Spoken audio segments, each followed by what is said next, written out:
Well, hello. Today is Saturday, October 21st, and we're going to talk about, we're going to try to talk about it. We didn't talk about it at all in the meeting today. Sometimes I wonder why Weight Watchers sends these out and then doesn't really give the people a guideline to follow, or maybe they give them a guideline and they really don't like what they're seeing. But this one is called Bust the Cholesterol Myth, although that's not what we talked about at our meeting. Our meeting, we talked about planning. And failing to plan is planning to fail. I had a gain. This is just so discouraging. I gained 0.4. So I'm back up again to 256.6. My total loss is 47.6. I don't know if you can see that. But I don't know. I've only got 11 days to reach my goal of 50 pounds, and I don't know why. I really do know, or no, I don't know, but I believe that once I get past that 50 pounds, I'll be back on my way until I get to the 75 pound loss. I'm my own worst enemy, and I kind of work against myself, and I don't know why I do that. I do know that I weigh myself on the scale, usually my scale at home, before I leave for the meeting. And I weighed myself this morning before I left for the meeting, and I was just like a little bit, maybe a quarter of a pound up from last week, although I really think I was pretty close to what I was. So I was surprised that it was 0.4. I hate to sound like that person that when they're weighing the different scales weigh different, but I've been weighing on the same scale at Weight Watchers every week, and this week I weighed on a different scale, and I don't know. It still would have been a gain. I'm not saying that I wouldn't have had a gain, but oh well. Let's get on with our meeting, because enough about the dwelling in the doom and gloom of Sandy. We're going to talk about a weekly meeting. I'm going to do the book real quick because like I said, we didn't really talk about the book. And it just had, what is cholesterol? We all have a cholesterol in our bodies. It's a fat-like substance. It's part of our cells. And LDL, I was always told to think of LDL as lousy cholesterol and HDL as happy cholesterol, because that's your good cholesterol. And if you have the bad cholesterol, like a high level of the lousy, the LDLs, you're more likely to have heart attacks. You have more clotting in your blood, and so you want to have the happy cholesterol. I don't know why my sisters all go crazy. My cholesterol, when I got it tested last year, my happy cholesterol, so to say, was 138, and my total cholesterol was 138, but my happy ones were like what you wanted to be higher were like in the high range, and the lousy ones were like right in the low range. So for as much cheese and eggs as I eat, that you would think my cholesterol would be higher.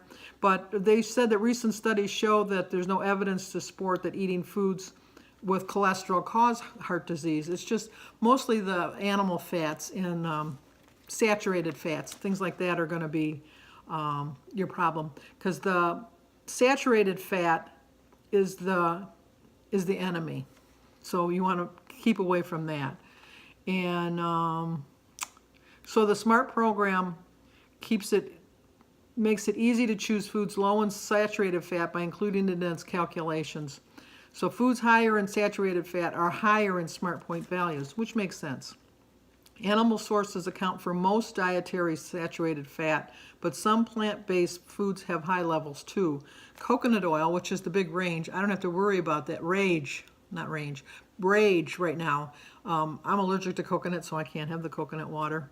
Has 11 grams of saturated fat per tablespoon, even more than butter, which has 7.3 grams. So you're better off having the butter than the coconut oil. And like I said, we didn't talk about the book, so it's kind of hard to talk about it. That Think Again page is an unhelpful thought. Or eggs are high in protein and fill me up, but they're also high in cholesterol, so I can eat them very often.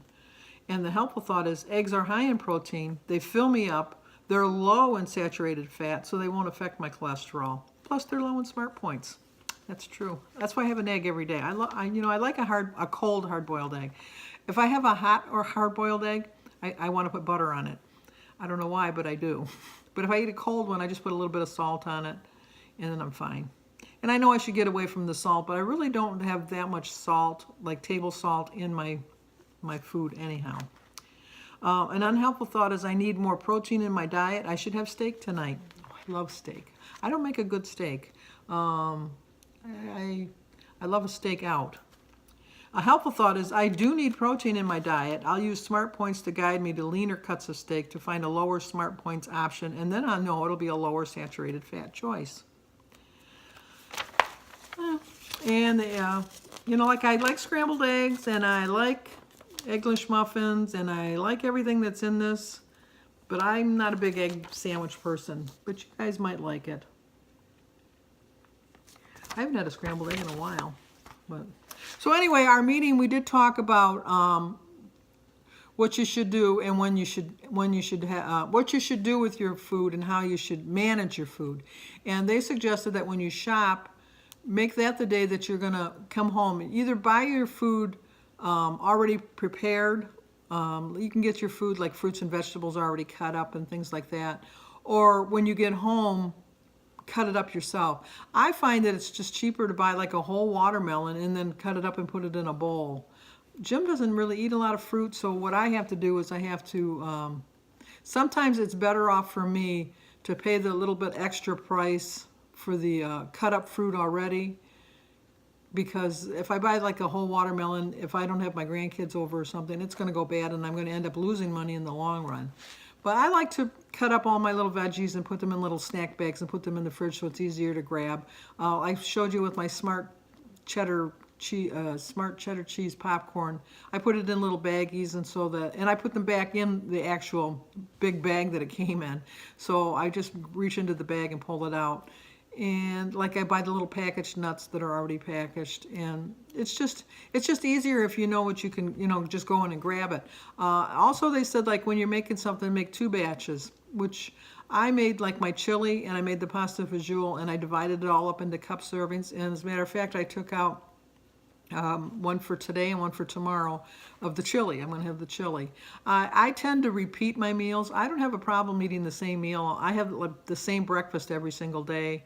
I pretty much have the same kind of lunches and dinners. I don't vary my food that much, only because it's hard when you're cooking for just one person. Jim is not on this program at all. Jim doesn't eat any fruit. Jim doesn't eat any vegetables. He never criticizes anything I make. He'll eat whatever I make, but he won't eat the fruit and he won't eat the vegetables. And so if I make like a chicken dinner, I have to make him potatoes, and that's all he'll have is the chicken and the potatoes. And then he'll eat a lot of bread and butter, which is not good, but you only can control your own life. You can't control other people. You have to do what you want to do for you and hope that people come along with you. And if they don't, you just have to know that you're not going to let them pull you down. And not that Jim's pulling me down, but he just, it would be easier if I could cook for 2 people, I guess is my point. And when you go shopping, what you want to do is shop the whole perimeter of the store, because that's where all the healthy food is, on the perimeter.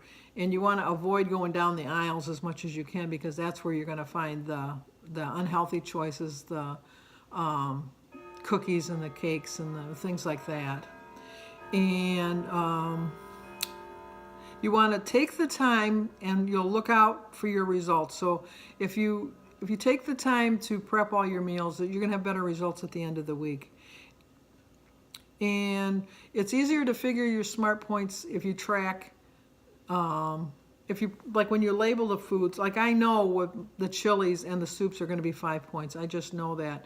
I know that my little baggies of popcorn are going to be 5 points. I know that my package of peanuts, which I know are high in points, are 9 points, but it has a lot of protein. But if I'm going to figure in a 9-point snack, I'm going to, like maybe cut back on a meal or something.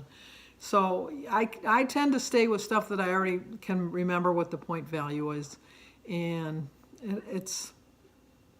it seems to be working somewhat as far as my maintaining my weight, but not losing my weight.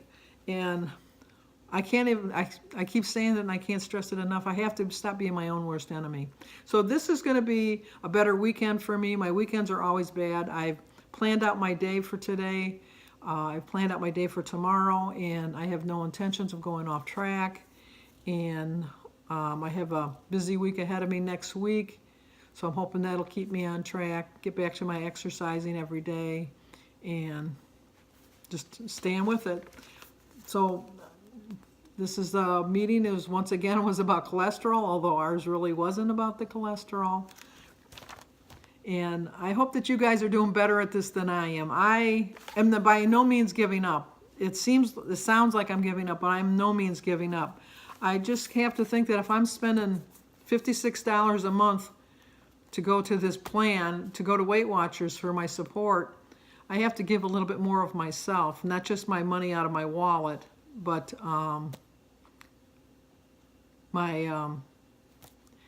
myself. I have to think of myself and know that, you know, let's not make this money wasted. Let's not like just be throwing this money out the door. In a sense, I really do think that even though I'm spending $56 a month and I'm really not losing a lot of weight, I'm not gaining weight. And that's really not the way to look at the Weight Watcher program. I understand that. But maybe I'm just in a pattern right now that I have to just settle in and figure out where my dedication is and get back to it, because the holidays are coming up soon enough. And it is so hard to stay on track during the holidays. And I have to get my mindset back. And I'm going to really be working on that. I'm a very faithful person. I'm going to be praying a lot this weekend and ask for guidance, and I can always count on all of you for your support, and I do so appreciate that. And that's all I can say. So I hope you like the video. Subscribe, comment, and share, and I will see you next week. And I sure would hope I have a loss next week. I sure hope so.